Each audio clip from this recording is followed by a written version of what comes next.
I wanted to show you, to help you a little with the conjugation. And this is what you need to do. What somebody was asking me, the next step after you've learned the alphabet and the vowels and that, and I'm saying the next step is to learn to interact with the Hebrew text itself. Now, it's a little bit intimidating at first, because if you look in, like this is the first word here is Yevareheha, which is the word to bless. And I've highlighted the middle three letters because that's the word bless. That's the root word. Now the first letter, the yod, and the last letter, the final kaf, the cha, right? Those are prefix and a suffix. That's the conjugation.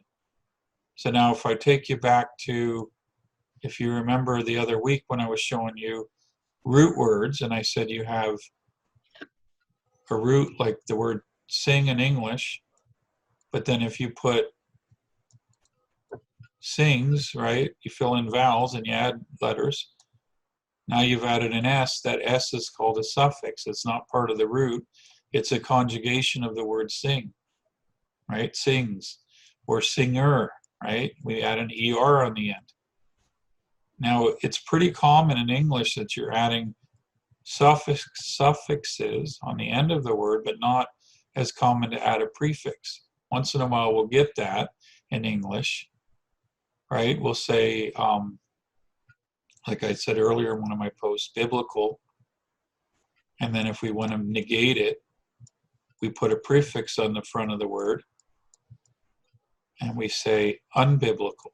I don't know if it's proper grammar or not, but there's a grammatical pattern in English sometimes where we put a prefix on the front of the word and we change it to its opposite by putting that prefix. We say biblical and unbiblical. So you see how that's a prefix which is added to the root word. And then I think in this word biblical even, it's Bible, and then the ending part, some part of the end there would be the suffix added to the word Bible to conjugate it. So that's what we're talking about when I say the word's conjugated. So if you get the basic Hebrew word, which is in Strong's, you'll find it in its basic form is barak.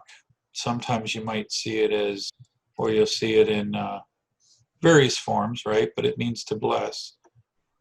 And that's the root word, but the consonant root is the B, the R, and the CH is only one Hebrew letter. It's that kaf, right? It's got the hard H. So you got a 3 consonant root there. And just like with SNG, when you say in English, I'm going to conjugate song, you can conjugate barak. You can conjugate that root. So going back to the actual Hebrew text here, keep bearing in mind that root. Now the bet has a vet and a bet sound, depending on whether there's a dot in the middle, but you can see that this letter right here is the Hebrew letter bet. That's the first letter of the root. Now in this case we would say a vet, but it's the same letter. So remember I said there's 3 letters in the root. You got the bet, the resh, and the kaf. So here's the bet, here's the resh, and there's the kaf. And they've attached vowels to conjugate it, but that's what you're dealing with is the root, and then you've got a prefix and a suffix. Same thing when you come over here. These 3 letters are the root. Now you know how you can figure that out without me here to help you, is if you see this in the interlinear text and you want to know what's the root of that word. Well, if you go back into the E-sword and pull up your Strong's, they do that for you. So you see how when you go in the Strong's, if I hover over a word, keep, right? And I pull this up at the bottom, so there you get the word shamar, and you get shin, mem, resh. That's the word to keep. Now that's your first step in doing a word study, is you want to identify what's the base or the root Hebrew word in this situation. So here's your root. Now as you fill in different vowels and add prefixes and suffixes, you're going to get different forms of that. But the root, Strong's will boil it down to the root for you. That's very useful, especially if you're a beginner. Now the disadvantage is it doesn't tell you how it's conjugated. You got to look at the actual Hebrew text for that. But in this case, Strong's would be 100% consistent. If I go into, see all these verses where it tells you that word shamar shows up, it's going to be conjugated differently in all these different verses in different ways.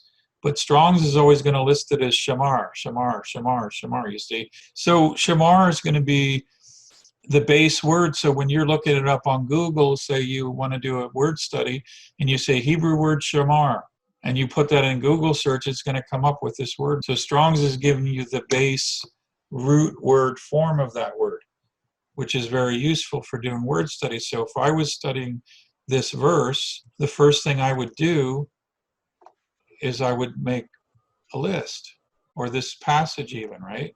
And I might number it on my page, and I might say Barak is the word bless. And now this is the base word, right, from Strong's. And I might say the second word of the text is Yehovah. Now that's a proper name, so Yehovah is not conjugated, it just is. And then you get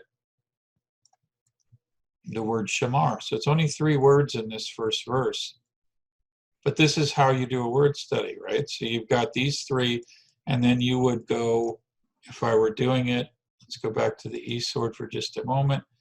And I said that the word number in Strong's for shamar is 8104. So take that back over to my notes here, and I would put 8104 next to it. And I might put the Hebrew letters of the root, which is three Hebrew letters, right? Shin, Mem, Resh. And I might put a basic Hebrew or English translation of it. And now you have a starting point for a word study. And the same for this one, and the same for this one. And as you go through the passages, you can do that. Now, bear in mind, I said shamar is the root word. It's the shin, the mem, and the resh. So if I go back into the Hebrew text here, and you see how I've highlighted the shin, the mem, and the resh there. That's your root word. So what that tells me is everything other than those 3 letters is the conjugation. That's the prefix and the suffix, like adding an S on the end of an English word to make it plural, for example. In the Hebrew, we've added extra letters to conjugate that word. So we're doing a Hebrew breakdown of Hebrew word studies, because if you want to go past the complete beginner and get to where you know the alphabet, and now you want to begin to go a little further. So we're getting this yeah, Berecheha, right? And that yeah on the beginning, that prefix, it can be different things, the letter yod, but quite commonly it's what we would call the third person singular. First person is I, second person is you, third person is he, she, it, they, right? So he, she, it's the third person, it's the conjugation for the third person singular, or yea, vere,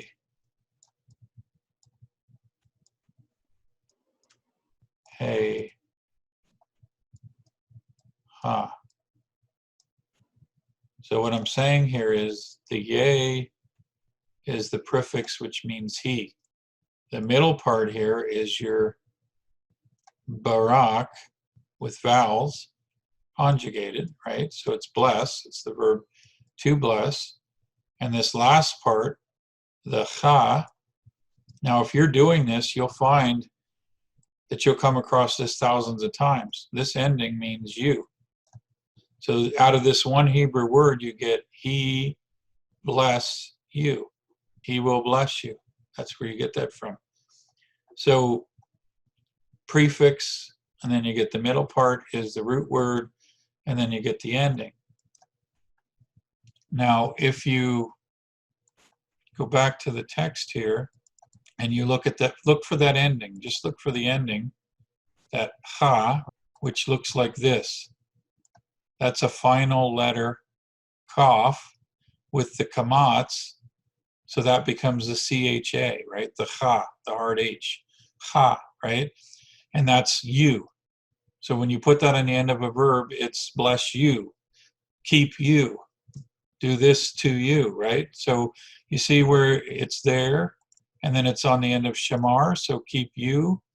And then you come down here and you see it here, it's unto you, elecha, it's the cha again on the end. And then you come down to, or come here, and you get this word. This is, remember, chana, as in the name Hana, which means to camp, or grace, or favor. This is the Lord be gracious unto you. This is the word chana conjugated with the cha on the end of it. So be gracious unto you. Give grace to you, right? This is what that's saying. So you get the cha. And you come down to this verse and you get unto you again. You get elecha, lecha. So that's it for you, a point for you, or a point to you. You get the cha ending. You see how the cha ending repeats? So when you're hearing this spoken over you in the Hebrew, you're going to hear cha, cha, cha, cha, cha over and over and over again.